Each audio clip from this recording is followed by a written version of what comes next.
नमस्कार। आप सभी का स्वागत है मेरे YouTube चैनल उपकार पर। आज मैं आपके लिए फिर से एक नई सीरीज लेके आया हूँ जो उत्तराखंड के वन संबंधी महत्वपूर्ण आंदोलन हैं, जो बार बार परीक्षाओं में जिनसे एक दो क्वेश्चन बनते ही हैं और जो आपकी परीक्षाओं की दृष्टि से अति महत्वपूर्ण हैं। तो वो आंदोलन जैसे तिलाड़ी आंदोलन आंदोलन हो गया, चिपको आंदोलन हो गया, डूंगी पतोली आंदोलन हो गया, रक्षा सूत्र आंदोलन हो गया, मैती आंदोलन हो गया और झपटो छीनो आंदोलन हो गया। और भी अन्य महत्वपूर्ण आंदोलन हैं और इन आंदोलनों से पूछे गए प्रश्न 1 या 2 नंबर के अवश्य बनते ही हैं। तो आइए हम प्रारंभ करते हैं। आज वन आंदोलनों से संबंधित कुछ आंदोलनों की चर्चा करेंगे, जो व्याख्यात्मक रूप से उनकी चर्चा करेंगे। ऐसा नहीं कि उस आंदोलन के बारे में एक दो पॉइंट बता के हम एक दो बिंदु बता के हम छोड़ेंगे नहीं, उनके बारे में हम पूर्ण व्याख्यात्मक चर्चा करेंगे, जो कि आने वाली परीक्षाओं की दृष्टि से उस आंदोलन के से कहीं से भी आपसे क्वेश्चन पूछ लिया जाए तो आप उस क्वेश्चन का सही सही आंसर दें। तो आइए प्रारंभ करते हैं। वनों के संरक्षण, अधिकार तथा पर्यावरणीय असंतुलन आदि को लेकर राज्य में अनेक जन आंदोलन चलते आ रहे हैं और चलेंगे आगे भी, और आज भी चल रहे हैं। तो पहला क्या है? रवाई आंदोलन। आपने रवाई आंदोलन, तो आप अगर रवाई के बदले कहीं आपसे तिलाड़ी आंदोलन पूछ दिया जाए तो यहाँ पे आप क्या हो जाते हैं? यहाँ पे आप भ्रम में पड़ जाते हैं, क्योंकि रवाई और तिलाड़ी आंदोलन एक ही है। अभी एक प्रश्न आया था, ये हाईकोर्ट की जो अभी 2019 वाला टेस्ट हुआ था, उस पे क्वेश्चन आया था कि टिहरी रियासत के विरुद्ध 1930 में चले रवाई या तिलाड़ी आंदोलन के क्या उद्देश्य थे। वहाँ पे क्या था? वहाँ पे लिखा था कि जो टिहरी रियासत है उसमें चले तिलाड़ी आंदोलन के क्या उद्देश्य थे। तो तिलाड़ी आंदोलन को ही रवाई आंदोलन कहा जाता है। तो इसका जो उद्देश्य थे वो थे नए वन कानून को समाप्त करना था। क्या था? नए वन कानून को समाप्त करना। आइए इसके बारे में हम व्याख्यात्मक चर्चा करते हैं। तो रवाई आंदोलन, तो ये क्या था? ये रवाई आंदोलन स्वतंत्रता से पूर्व टिहरी राज्य के राजा नरेंद्र शाह के समय एक नया वन कानून लागू किया गया, जिसमें यह व्यवस्था की गई कि किसानों की भूमि को वन भूमि में शामिल किया जा। कि जो नरेंद्र शाह थे, टिहरी राज्य के राजा नरेंद्र शाह थे, उनके शासनकाल में एक ऐसा वन कानून बनाया गया कि जो किसानों की भूमि थी उन्हें वन भूमि में शामिल करने के लिए उन्हें क्या बनाया? एक नियम बनाया, जिसके विरुद्ध क्या हुई? रवाई की जनता क्या हुई? उनको आक्रोश हुआ, विद्रोह में आए और जगह जगह विद्रोह होने लगे।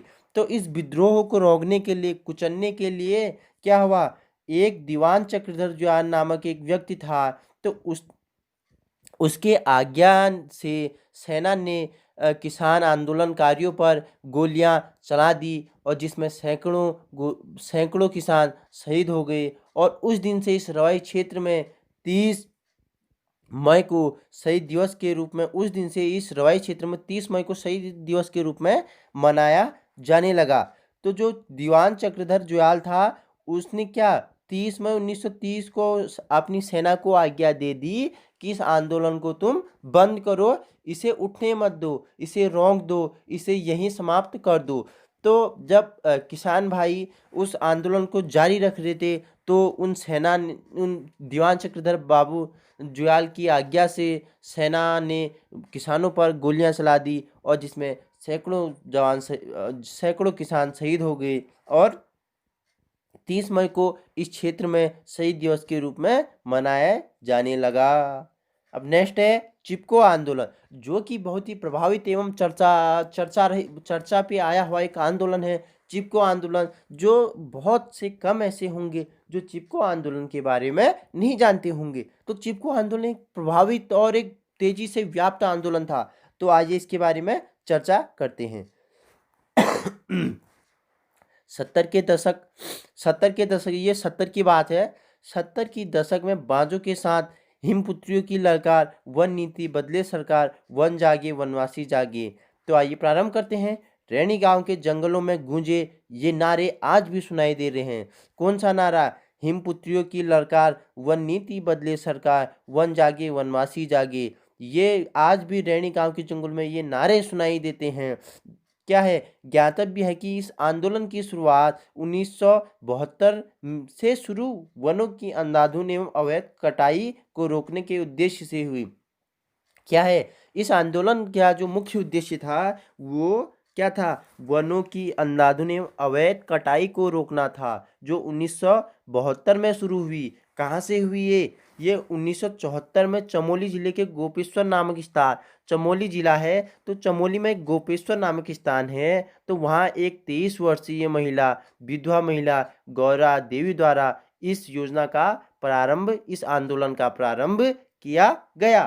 तो क्या था? एक दिन गांव के सारे पुरुष गांव से बाहर थे और उस दिन कुछ बाहर के पुरुष गांव में जंगल वनों की अंधाधुंध अवैध कटान कर रहे थे। तो गौरा देवी, जो वहाँ की गौरा देवी थी, उसके संरक्षण में गांव की महिलाएं जंगल गईं और पेड़ों से लिपट गईं और उनसे कहा कि अगर तुम इन पेड़ों को, इन वनों को काटोगे तो उससे पहले तुम्हें हम पर ये अपने हथियार जो हैं, आपके जो ये काटने के साधन हैं, वो हम पे प्रयोग करना होगा और पहले हम पे चलेंगे, उसके बाद इन पेड़ों पे चलेंगे।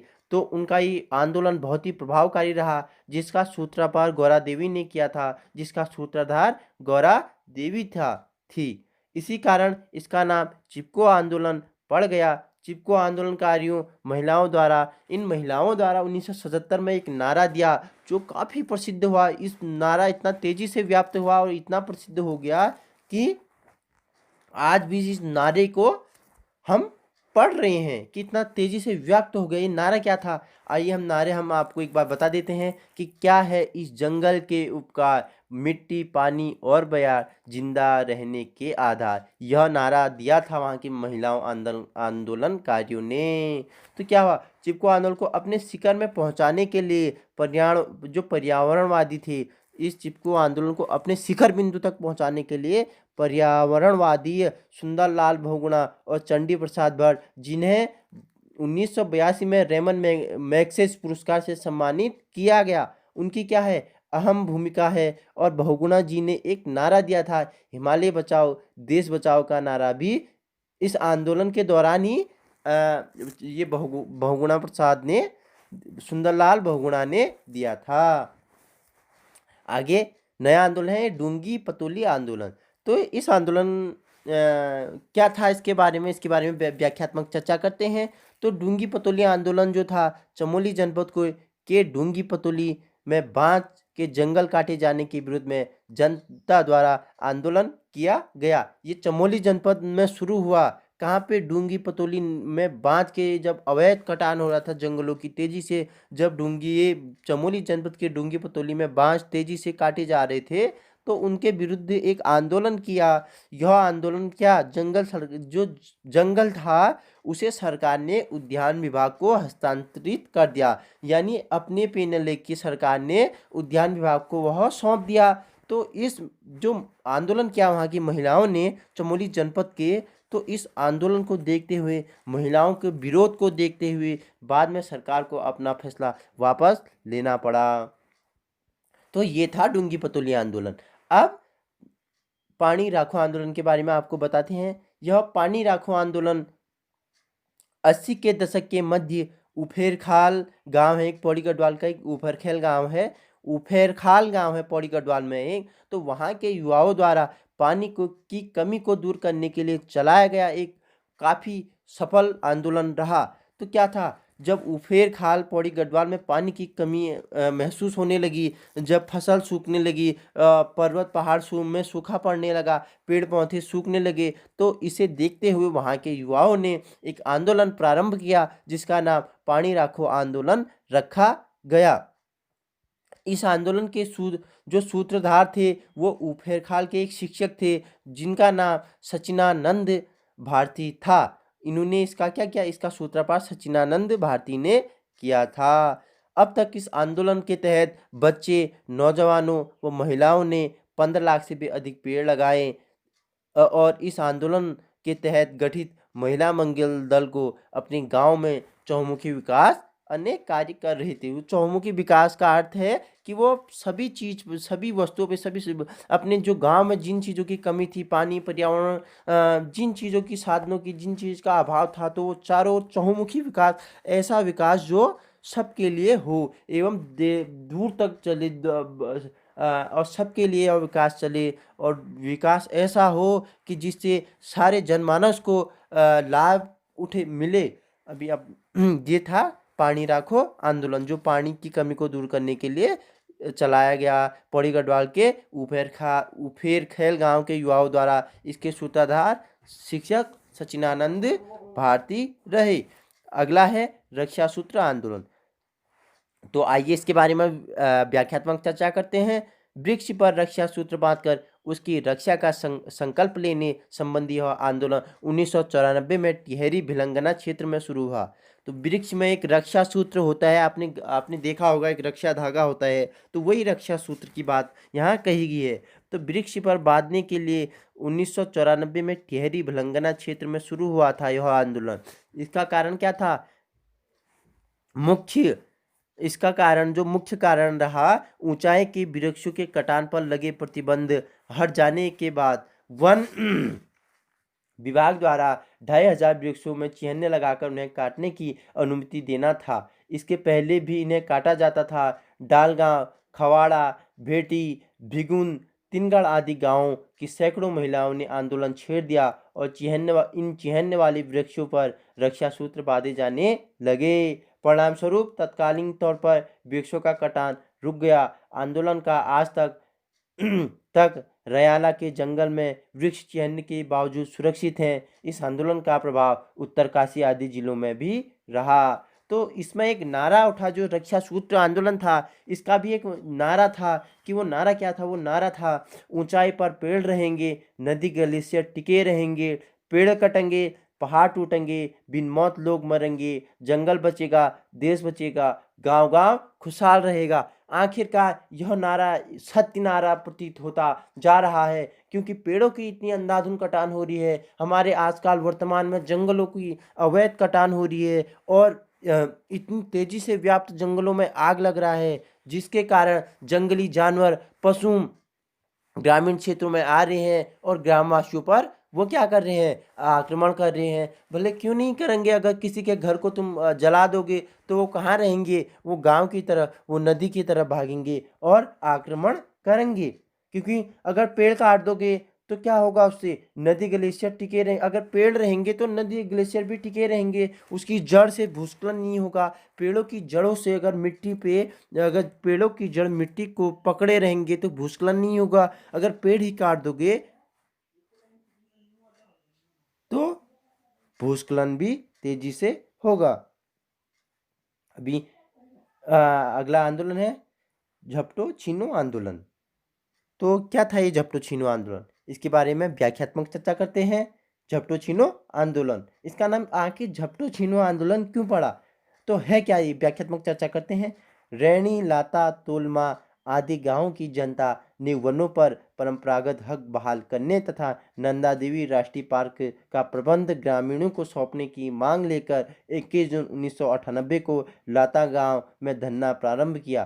क्या किया? ये जो था, ये रैणी, लाता, तोलमा आदि गांव थे, तो यहाँ की जनता ने परंपरागत जो वनों पर अपना परंपरागत हक बहाल करने तथा नंदा देवी राष्ट्रीय पार्क का प्रबंध ग्रामीणों को सौंपने के लिए 21 जून 1998 को लाता गांव में धरना प्रारंभ किया और 15 जुलाई को समीपवर्ती गांवों के लोग अपने पालतू जानवरों को लेकर नंदा देवी राष्ट्रीय पार्क में घुस गए।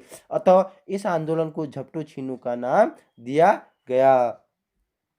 अगला है, और वेरी वेरी इंपॉर्टेंट आंदोलन है, मैती आंदोलन।